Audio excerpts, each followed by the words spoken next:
on va plutôt parler de livres numériques et de marché numérique.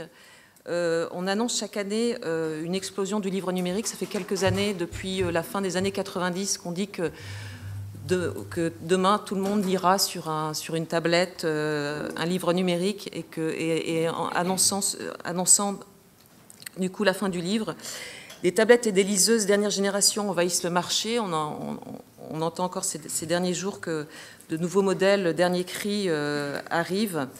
On estime le nombre de tablettes en France pour 2013 à plus de 5 millions et le nombre de liseuses à 500 000.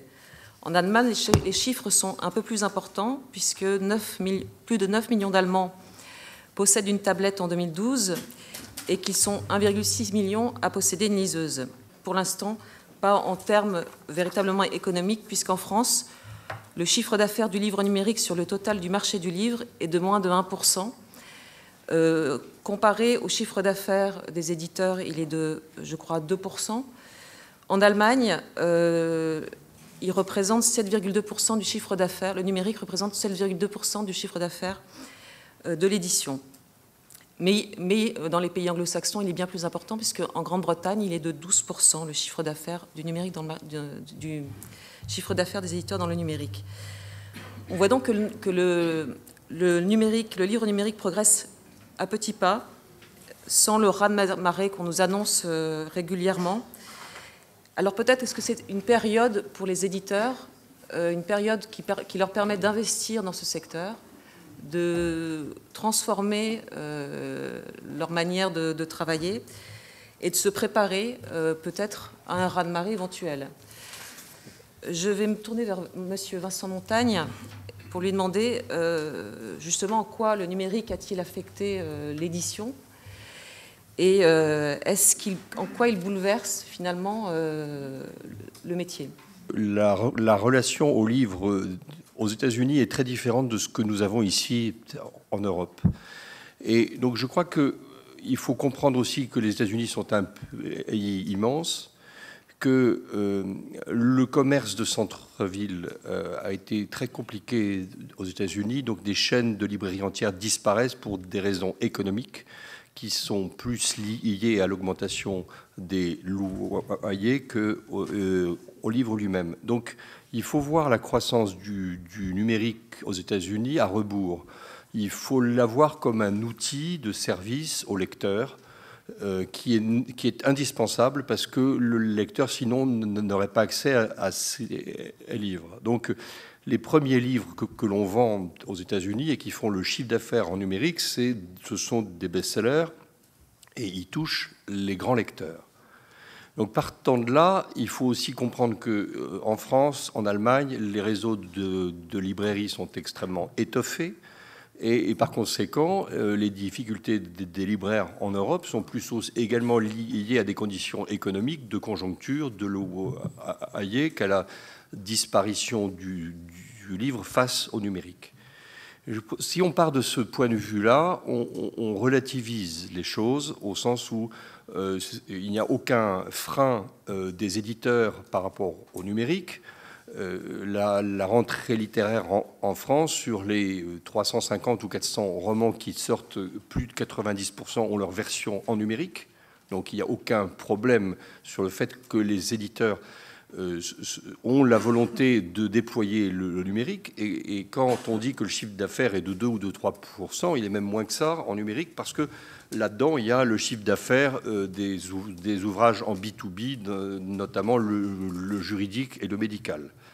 Donc, au fond, il faut partir du point de vue du client, c'est-à-dire du lecteur, et se dire, est-ce que le lecteur est satisfait par le service qu'on lui donne, c'est-à-dire l'accès à la lecture. Et donc, c'est toute une chaîne entre le créateur et le lecteur qui doit être préservée pour que la diversité éditoriale et culturelle continue à exister. Est-ce qu'aujourd'hui, finalement, avec le numérique, la création éditoriale reste importante ? Est-ce que le numérique impacte la manière dont on publie des livres en tant qu'éditeur ? Et est-ce que finalement, dans un monde où finalement n'importe qui peut publier sur Internet, Est-ce qu'on a encore besoin d'un intermédiaire, de l'éditeur? Je pourrais être très bref et concis, je pourrais répondre par un non, on n'en a plus besoin. Ça vous surprendrait et ça ne correspond classique. Qu'est-ce que c'est? Production dépassée. Le professeur Chartier, ce matin, a dit qu'il n'y a pas d'équivalence absolue, pas signe d'égalité entre les deux formes. Nous ne pouvons pas dire qu'une forme est remplacée entièrement par l'autre. Les philosophes de la culture l'ont constaté. Un nouveau médium ne rend pas superflu le médium précédent. Il y a donc une simultanéité de l'analogique et du numérique. Et ceci crée des problèmes. C'est-à-dire nous devons gérer le présent et nous devons préparer l'avenir. Les éditeurs, en ce qui concerne leurs compétences centrales, sont assez bien préparés de se positionner dans ces changements et de maîtriser le management du changement. Le marché est en permanente modification et changement, mais ça, ce n'est pas depuis hier que ces changements ont commencé. Et nous devons anticiper, nous devons réagir rapidement. Si nous ne le faisons pas, en tant que maison d'édition, d'autres révolutions se passent sans qu'on ait pris conscience de ce processus. Les livres audio, d'autres supports, là, vous avez donc de nouveautés que nous devons prendre en considération. Ce sont de nouvelles techniques et nous devons nous poser la question si c'est une bonne forme technique pour diffuser nos contenus. 2% a été dit pour les chiffres d'affaires du numérique. Dans certains modes de production, on a largement dépassé. Pour le domaine classique de livres, nous avons pu dépasser déjà pour cette année les 15%. Je voulais maintenant m'adresser à Thomas Hecht. Et je voulais lui demander, parce qu'il s'est très tôt intéressé au web, puisque, si j'ai bien compris, vous avez ouvert un site en 99, qui était un site littéraire en ligne. Et donc, je voulais vous demander si vous considérez que le numérique, l'Internet, les nouvelles technologies sont une opportunité pour l'auteur. Est-ce que ça lui permet une plus grande liberté, une plus grande créativité?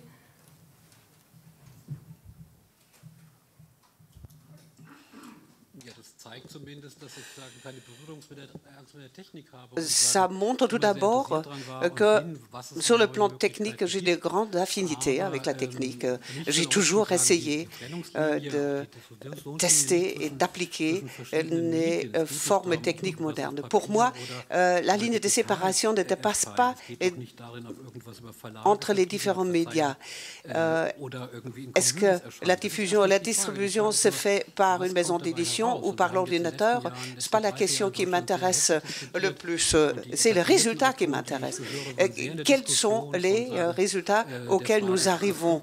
L'an dernier, il y a eu une grande discussion en ce qui concerne la disponibilité de la littérature en ligne. Est-ce qu'il faut pratiquer le prix unique? Plus la situation durait, plus les choses devenaient claires pour moi. Moi, je parle que nous parlons de deux notions différentes de liberté. D'une part, on parle de disponibilité, de la liberté d'accéder, d'avoir un accès, garantir l'accès à tous.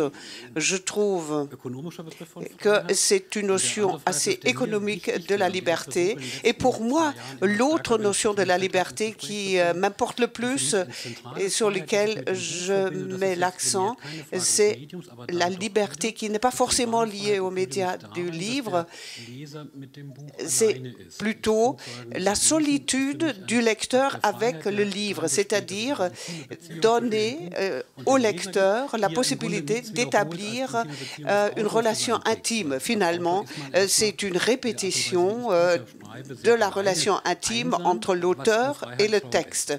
Et finalement, c'est un espace de liberté pour l'auteur et son texte tout d'abord, et ensuite pour le lecteur et le livre. Et le livre, pour le lecteur, c'est vraiment donner une liberté de pouvoir vivre un moment intime. Moi, en tant que lecteur, j'ai la possibilité de lire un livre, de me mettre dans un espace qui n'est pas entamé par d'autres, où il n'y a pas d'autres influences. C'est vraiment donc une notion de liberté qui me semble particulièrement importante. Si nous allons remplacer cette notion de liberté par l'autre, c'est-à-dire tous peuvent avoir accès, tous peuvent écrire, tous peuvent lire tout, alors là, je pense que nous allons perdre un contenu tout à fait central. Le média numérique n'est pas un média qui doit permettre tout. Mais ce qui est important pour moi, c'est pouvoir être relié en permanence.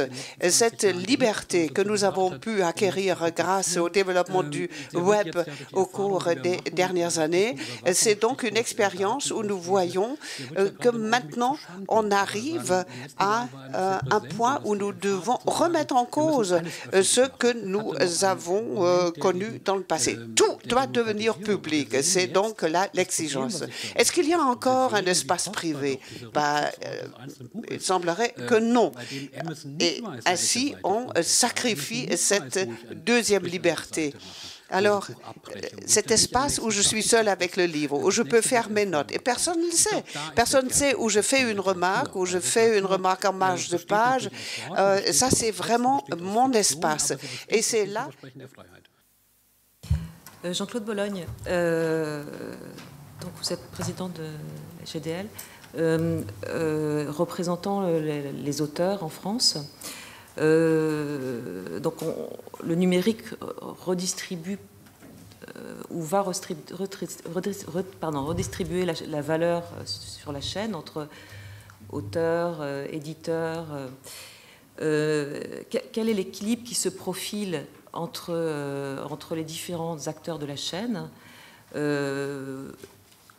y a un contrat d'édition, un nouveau contrat d'édition a été signé en mars entre éditeurs et auteurs en France, qui donc s'adapte au numérique. Est-ce que vous pouvez nous en dire un peu plus et dire s'il dessine un nouvel équilibre entre auteurs et éditeurs? Oui. Pour l'instant, il ne s'agit pas encore d'un nouveau contrat d'édition, mais d'un accord qui doit déboucher sur une loi, nous l'espérons toujours, à partir duquel chaque éditeur va revoir son contrat d'édition selon de nouvelles exigences. Et je voudrais commencer par une remarque peut-être un peu optimiste. Du côté des auteurs, en tout cas de la plupart des auteurs avec qui je parle, le numérique n'est pas une crainte, n'est pas une menace, c'est plutôt un formidable espoir dans beaucoup de domaines, dans le domaine de la liberté de création, dans le domaine de la liberté de diffusion, dans le domaine de la désintermédiation pour certains. Le problème, c'est que ce ne sont pas tous les auteurs, on ne peut plus parler maintenant des auteurs comme un ensemble, il y a des catégories d'auteurs qui n'ont pas les mêmes attentes et qui n'ont pas les mêmes réactions face au numérique. Le numérique profite formidablement à une catégorie d'auteurs qui jusqu'ici étaient sous-représentés, sinon méprisés, c'est-à-dire ceux qui souhaitent se passer d'éditeurs ou qui n'ont pas accès aux éditeurs. Effectivement, je prends très au sérieux non pas la menace, mais l'explosion de toute une série de livres gratuits, auto-édités sur Internet, qui sont en train de prendre une réelle place, dont il faut que nous tenions compte, qui tire les prix vers le bas lorsque nous proposons nos propres livres. Il ne faut surtout pas dédaigner ou mépriser ces initiatives parce que nous ne savons pas ce que sera le marché de demain et c'est là-dedans que se modèle la lecture aujourd'hui. Toute cette catégorie d'auteurs qui autrefois devait passer par l'impression et donc par des processus chers a aujourd'hui largement la parole. Ceux qui ne se tirent pas trop mal de l'Internet, ce sont aussi, du numérique, ce sont aussi les gros vendeurs, les best-sellers. la diffusion numérique a tendance à mettre en avant les livres les plus lus, donc les livres qui vont devenir les plus vendus, et ceux qui se tirent très mal de la numérisation, c'est l'intermédiaire, pour l'instant. C'est-à-dire les auteurs qui étaient plus ou moins professionnels. Bien sûr, les 3000 auteurs en France qui tirent le principal de leurs revenus, de leur sécurité sociale, leur retraite, de leurs droits d'auteur, mais aussi tous les auteurs pour lesquels c'est un apport important, tous les auteurs pour lesquels il y a une démarche culturelle importante, et en un mot, tous ceux qui ont besoin des intermédiaires, des diffuseurs, des éditeurs, des libraires. Ce sont les auteurs dont je suis et que je représente. Sachons qu'ils ne sont plus nécessairement la majorité en nombre d'auteurs. Ils continuent à être 98% de l'édition française, ils continuent à rester une force importante, mais je pense qu'on commettrait une erreur, d'une part en négligeant les autres, et d'autre part en pensant que ces auteurs qui ont besoin des éditeurs vont leur rester fidèles simplement parce qu'ils ne peuvent pas faire autrement. Bonjour, donc je suis Catherine Livet, traductrice littéraire et ancienne participante au programme Goldschmidt pour jeunes traducteurs littéraires franco-allemands. J'ai bien aimé l'expression de M. Xavier Darcos tout à l'heure lorsqu'il parlait du passage d'une brique, en fait, selon l'image de Victor Hugo, à un nuage pour désigner le numérique. Il me semble qu'il est important quand même de garder une sorte de pied dans le réel, et ce que je voulais savoir, c'est de quelle façon on pourrait garder ce pied dans le non virtuel, en fait. Je pensais éventuellement à organiser plus de lectures publiques, et là il vient ma deuxième question, parce qu'il me semble aussi qu'en Allemagne, le principe de lecture publique est beaucoup plus répandu qu'en France, et ça s'adresse aussi à un public beaucoup plus large. Et je me demandais comment encourager aussi ce principe de lecture publique ou d'autres événements littéraires du côté français. Voilà. Je suis heureux de cette question parce que je me rendais compte dans notre discussion qu'un sujet n'a pas été abordé qui était l'apprentissage, au fond, l'école.